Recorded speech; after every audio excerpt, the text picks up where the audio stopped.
দিন বদলাচ্ছে, দিন বদলাচ্ছে, কারণ এখন আর ওই সেকুলারিজমের মুখোশ পরিয়ে শুধুমাত্র সংখ্যালঘুদের হয়ে কথা বললে তুমি মুক্তমনা আর হিন্দুদের হয়ে একটা শব্দ উচ্চারণ করলে তোমাকে সাম্প্রদায়িক তকমা এঁটে দেওয়ার চেষ্টা আর কার্যকর হচ্ছে না। দিন বদলাচ্ছে, দিন বদলাচ্ছে, তাই মানুষ আমি হিন্দু, আমি গর্বিত হিন্দু, আমার গর্ব, এটা বলতে আর কেউ ইতস্তত বোধ করছেন না। দিন বদলাচ্ছে, তাই দিনকে দিন রাতকে রাত বলতে শুরু করেছে সাধারণ মানুষ। দিন বদলাচ্ছে, তাই অহেতুক সরস্বতী পুজো আটকানোর চেষ্টা, সরস্বতী পুজো না করানোর চেষ্টা, একটু একটু করে কোথাও তোষণ পেতে পেতে পেতে পেতে যেখানে পৌঁছে দেওয়া হয়েছিল নির্দিষ্ট একটা দেশের সেকেন্ড লার্জেস্ট, দ্বিতীয় বৃহত্তম গোষ্ঠীকে, সেখান থেকে মানুষ রুখে দাঁড়াতে শিখে গেছে, পাল্টা দেওয়া শিখে গেছে। সামনে গোরস্থান আছে, সামনে মাজার আছে, তাই সরস্বতী পুজো করা যাবে না, সরস্বতী পুজো করলে শান্তি নষ্ট হবে, সরস্বতী পুজোর মতো সাম্প্রদায়িক কাজ করা যাবে না। এটা শুনে মানুষ বলতে শুরু করেছে সোশ্যাল মিডিয়াতে, একদম কানের গোড়ায় সপাটে দেওয়া উচিত। কার ক্ষমতা আছে সরস্বতী পুজো বন্ধ করার দেখে নেব আমরা।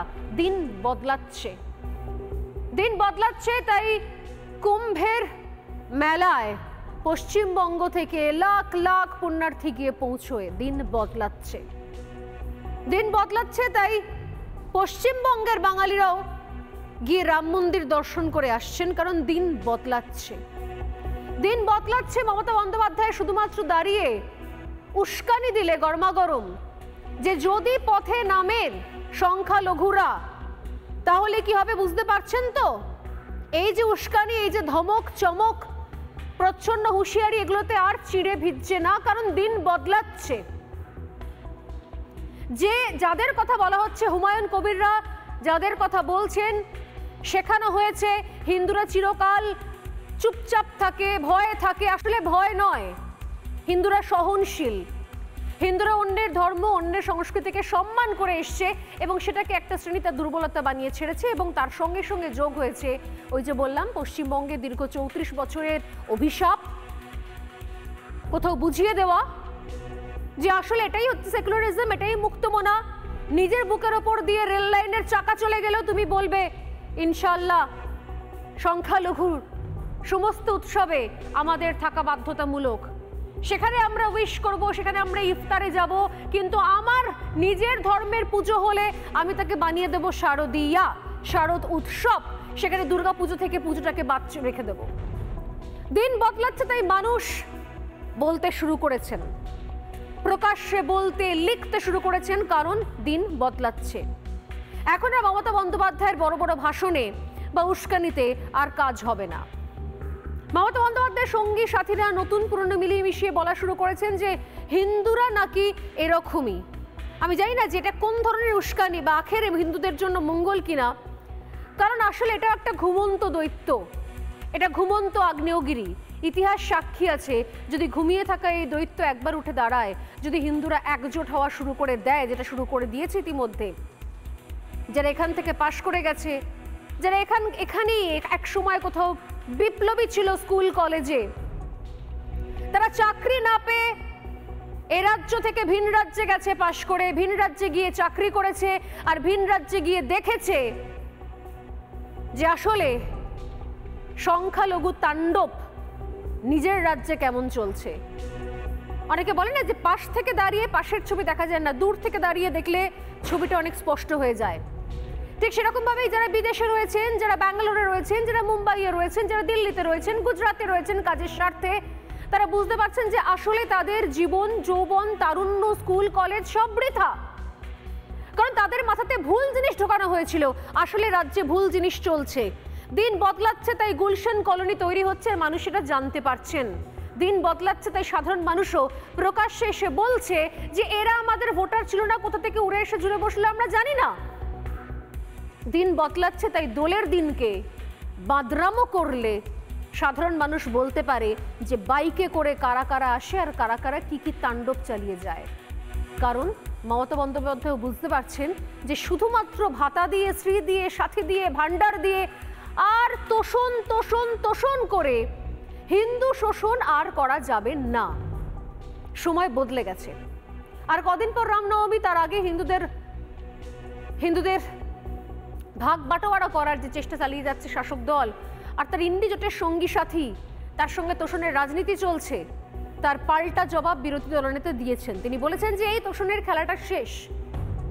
বিরোধী দলনেতা বলেছেন যে এবার আর একতরফা কিছু হবে না। কি ইঙ্গিত করছেন শুভেন্দু অধিকারী আমরা জানি না, কিন্তু শুভেন্দু অধিকারী বলছেন যে কিছু কিছু ট্রেলার ইতিমধ্যেই দেখতে পাওয়া গেছে। সরস্বতী পুজো থেকে শুরু করে, গতবারের রামনবমী থেকে শুরু করে, সাম্প্রতিক সরস্বতী পুজো থেকে শুরু করে কিছু কিছু ট্রেলার দেখতে পাওয়া গেছে। কারণ তিনি বলছেন প্রত্যেক ক্রিয়ার সমান ও বিপরীত প্রতিক্রিয়া আছে। আমরা পড়েছি, আমরাও জেনেছি নিউটনের থার্ড ল, কিন্তু নিউটনের থার্ড ল, তৃতীয় সূত্র বাস্তব জীবনে প্রয়োগ করতে হবে কি হবে না, আমরা প্রয়োগ করতে পারবো কি পারবো না, সে বিষয় নিয়ে আমরা ভাবনা চিন্তা করিনি কখনো। কারণ আমরা চিরকাল সহ্য করে এসেছি। দেশ ভাগ হয় আমরা সহ্য করে এসেছি, গ্রেট ক্যালকাটা কিলিং হয় আমরা সহ্য করে এসেছি, আবার একটা যুদ্ধ হয়, প্রতিবেশী দেশ শাসন করে, আবার কোটি কোটি উদ্বাস্তু চলে আসে, সেখানে আমরা সহ্য করতে শিখেছি। কিন্তু এবার বিরোধী দলনেতা বলছেন, আমি জানি না আসলে কি মিন করছেন, তার সঙ্গে কারা রয়েছে, কোন জায়গা থেকে গ্রাউন্ড রিপোর্ট তিনি কি পেয়েছেন, কিন্তু তার বক্তব্য হচ্ছে ওই নিউটনের তৃতীয় গতিসূত্রের মতো প্রত্যেক ক্রিয়ার বিপরীত প্রতিক্রিয়া রয়েছে। আর যদি সত্যি সত্যি বিপরীত প্রতিক্রিয়া শুরু হয়ে যায়, যদি সত্যি সত্যি ঘুমন্ত দৈত্য যারা নাকি এতকাল ঘুমিয়ে থাকে, নির্বাচনেও ঘুমিয়ে থাকে, দেশ চললেও ঘুমিয়ে থাকে, বন্ধেও ঘুমিয়ে থাকে, তারা যদি সত্যি সত্যি একজোট হয়ে জেগে ওঠে, তাহলে তার পরিণতি কি হতে পারে। শুরুতে শোনাবো বিরোধী দলনেতা শুভেন্দু অধিকারীর বক্তব্য, শুনুন। ওর কথা, ওরা তৃণমূলের কথা, ও তৃণমূলের এমএলএ, তো দায়িত্ব তৃণমূলকে নিতে হবে। মানে ওর এই কথাতে তো একটা অশান্তিও তৈরি হতে পারে, বা এইভাবে কথা হিন্দুরা ঘুমাবে। না না, অশান্তি টশান্তির কেউ এখন কোনো কিছু একতরফা হবে না। ওটা সরস্বতী পুজোয় প্রমাণ হয়ে গেছে, রামনবমীতে প্রমাণ, ওয়ান সাইডেড কিছু হবে না। প্রত্যেক ক্রিয়ার সমান এবং বিপরীত ধর্মী প্রতিক্রিয়া আছে, ওসব দিন চলে গেছে। পশ্চিমবাংলার হিন্দুরা পড়ে পড়ে মার খাওয়ার দিন নেই। ইট যে ছুটবে তাকে পাটকেল খেতে হবে, রসগোল্লা দিয়ে কেউ আপ্যায়ন করবে না। শুভেন্দু অধিকারী বলছেন যে প্রত্যেক ক্রিয়ার সমান ও বিপরীত প্রতিক্রিয়া রয়েছে। তিনি বলছেন এবার আর সেই দিন নেই পড়ে পড়ে মার খাওয়ার, সহ্য করার। এবার কিন্তু ইট মারলে পাল্টা পাটকেলও খেতে হবে, সেটা বোধহয় বুঝে গেছেন মমতা বন্দ্যোপাধ্যায়। সত্যি তো, 2011 থেকে 2025, পরের বছর ভোট 2026, রাজ্যে চাকরি নেই, কাঁড়ি কাঁড়ি দুর্নীতি নিয়ে কথা নেই, চাকরি নিয়ে কথা নেই, একের পর এক ধর্ষণ, একের পর এক অপরাধ হয়ে যাচ্ছে, তার বিচার নিয়ে কথা নেই, আর শুধুমাত্র সাম্প্রদায়িক তাস খেলার রাজনীতি চলছে। সত্যি তো, একটা শ্রেণীকে সব দিক থেকে শুধুমাত্র ভোট ব্যাংকের খাতিরে, যেহেতু তারা এক কাট্টা, তারা এক জায়গায় ভোট দেন, তাই যাবতীয়ভাবে যেন তেন প্রকারেণ তাদের মন পাওয়ার আপ্রাণ মরিয়া চেষ্টা। দেখুন আজকে পৌঁছে গেছেন ফুরফুরা শরীফ, কারণ জানেন যে ওইখানে মাথা না ঝোকালে ভোট তো আসবে না, কারণ দুধেল গাই বলে কথা, তাদেরকে দিয়ে তো ভোট বৈতরণী পার করাতে হবে। কারণ আসল মুখোশ তো খুলে গেছে, হিন্দুরা বুঝে গেছে আসলে ভোট বড় বালাই। 2026-এর ভোটের 9 বছর পর, 26-এর ভোটের আগে, 2026-এর ভোটের আগে ফুরফুরা শরীফে পৌঁছে গেলেন মমতা বন্দ্যোপাধ্যায়। দীর্ঘ 9 বছর পর তার মনে পড়লো ফুরফুরা শরীফকে। দরজা করা যাচ্ছে 2026-এর ভোট, তোষণের রাজনীতিটা ধরে ফেলেছে বাংলার মানুষ, সংখ্যালঘু ভোটে থাবা বসাতে পারে মিম, এই আশঙ্কাও রয়েছে। তাই বিধানসভাতে বারবার মাঝে মধ্যেই নিজের হিন্দু পরিচয় জাহির করতে হয় আজকাল মমতা বন্দ্যোপাধ্যায়কে। আমিও হিন্দু ঘরের মেয়ে, আমারও সবকিছু জানা আছে, আমিও চণ্ডীপাঠ পড়ে বড় হয়েছি। এরপর তিনি মঞ্চে কিরকম চণ্ডীপাঠ করেছেন সেই নিয়ে আজকের হয় তর্ক নাইবা করলাম, সময় চলে যাবে, কিন্তু নিজের হিন্দু পরিচয় জাহির করতে হচ্ছে। আমি কোন কুল রাখি, আমি শ্যামও রাখবো, সব কুলও রাখবো, একুল অকুল দুকুল রাখবো, সেগুড়ে তো সেগুড়ে বালি, সেভাবে তো চলা সম্ভব নয়। তাই নির্বাচনে এগিয়ে আসার সঙ্গে সঙ্গে মমতা বন্দ্যোপাধ্যায়কে ফুরফুরা শরীফের যাত্রা করতে হচ্ছে। আর সেখান থেকে মুখ্যমন্ত্রী বলছেন তিনি নাকি সম্প্রীতির পরিচয় দিতে এসেছেন শুধুমাত্র। কি বলছেন মমতা বন্দ্যোপাধ্যায়, শোনাবো। খারাপ লাগে এটাই আজকেও আমি দেখছিলাম কিছু কিছু সোশ্যাল নেটওয়ার্কে কিছু কিছু টিভি চ্যানেল কমেন্টস করেছে, এটা কি ভোটের সমীকরণ? আমি তাদের বলি, আমি যখন কাশী বিশ্বনাথে যাই এই কোয়েশ্চেনটা করেন না, আমি যখন পুষ্করে যাই তখন তো কোয়েশ্চেন করেন না, আমি যখন খ্রিশ্চান নাইট সাপারে যাই তখন তো কোয়েশ্চেন করেন না, আমি যখন দুর্গাপুজো করি তখন তো কোয়েশ্চেন করেন না, আমি যখন কালী পুজো করি তখন তো কোয়েশ্চেন করেন না। আর জেনে রাখুন, আমি খ্রিস্টানদের ফেস্টিভ্যালেও যাই, আমি ঈদ মোবারকেও যাই, আমি ইফতার নিজে করি এবং রোজাতেও যাই, ইফতারেও যাই, ঈদেও যাই।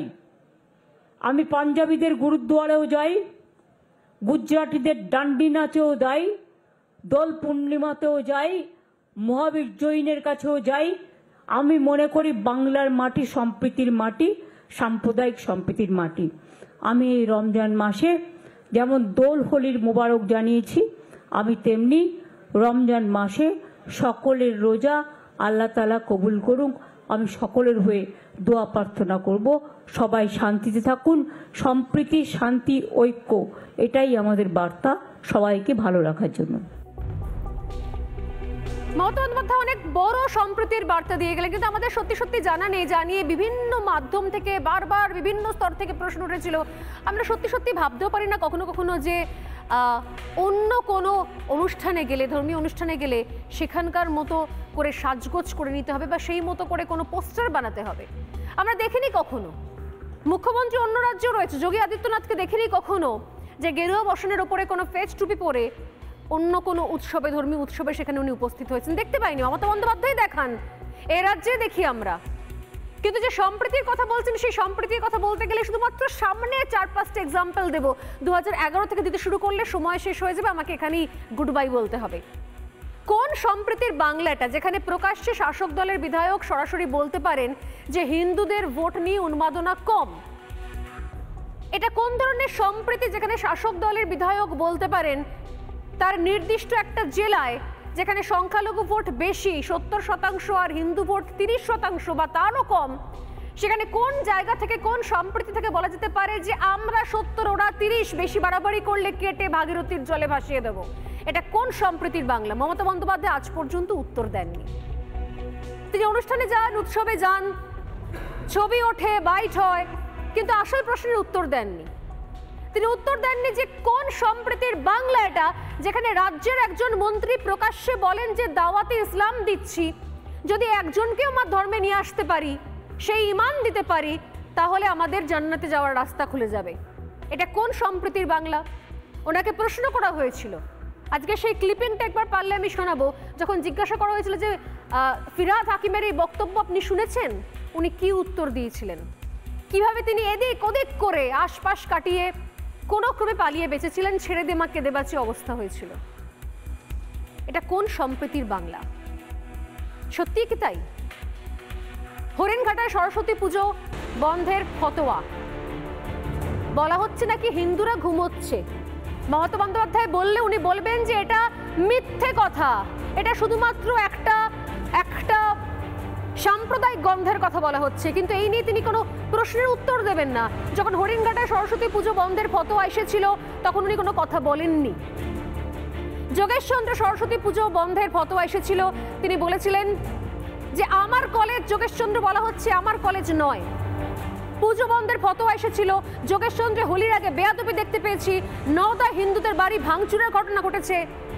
তারও আগে রানাঘাটে বন্ধ হয়ে গেছে 112 ফুটের দুর্গা। এছাড়া আরো অনেক উদাহরণ রয়েছে, 2021 থেকে শুরু করলে কারি কারি উদাহরণ রয়েছে। নজরুল পার্কে মমতা বন্দ্যোপাধ্যায়ের আদলে দুর্গার মুখ তৈরি হয়েছিল সম্প্রীতি বার্তা দেওয়ার জন্য। দমদম পার্কে জুতো দিয়ে পুজো মণ্ডপ বানানো হয়েছিল সম্প্রীতির বার্তা দেওয়ার জন্য। কোথায় ছিল সেই সময়তে এত কথা, সম্প্রীতির কথা? সীমান্তবর্তী জেলায় জেলায় অনুপ্রবেশ বাড়ছে, বাংলার জনবিন্যাস বদলাচ্ছে, এই নিয়ে প্রশ্ন করলে কোনো সদুত্তর পাওয়া যায়নি আজ পর্যন্ত। কিন্তু শুভেন্দু অধিকারী এবার বলছেন ইট মারলে পাটকেল খেতে হবে। শুধু ইট পাটকেলের সমীকরণে ওই নিউটনের তৃতীয় গতিসূত্র ধরলে সত্যি সত্যি ঘুম ভাঙবে হিন্দুদের? কি বলছেন শুভেন্দু অধিকারী, আর শোনাবো। বারুইপুরে মন্দির পোড়ানো হয়েছে, মূর্তি ভাঙা হয়েছে, বসিরহাটে করা হয়েছে। গতকাল দুটো ব্যাড ইনসিডেন্ট হয়েছে, একটা মুর্শিদাবাদ জেলার নওদাতে পাটিকাবাড়ি বাজারে বেছে বেছে হিন্দু দোকান পোড়ানো হয়েছে, হিন্দু দোকান ভাঙা হয়েছে। আর ভারত জিতেছে কালকে, সেই আনন্দে উলবেড়িয়াতে একটি ক্লাব আতশবাজি ফাটাচ্ছিল, সেখানেও তফসিলি পাড়া দোলাই পাড়া আক্রমণ হয়েছে। মুখ্যমন্ত্রী বিধানসভায় এসে বিবৃতি দিন গোটা রাজ্যে কেন হিন্দু মন্দির, হিন্দু দেবদেবী এবং হিন্দু দোকানদাররা আক্রান্ত হচ্ছে। এই ধরনের আক্রমণ ওপারে বাংলাদেশেও হচ্ছে, এপারে আমাদের বাংলাতে হচ্ছে, তার প্রতিবাদ আমরা করছি। আগামীকাল ভারতীয় জনতা পার্টির বিধায়করা অ্যাডজর্নমেন্ট মোশন আনছে অ্যাসেম্বলিতে এটা নিয়ে। নানা ধরনের কন্টেন্ট দেখার জন্য লাইক করুন, শেয়ার করুন আমাদের ফেসবুক পেজ, সাবস্ক্রাইব করুন আমাদের ইউটিউব চ্যানেল। পাশাপাশি অন্যান্য ব্রেকিং নিউজের জন্য অবশ্যই চোখ রাখুন রিপাবলিক বাংলায়।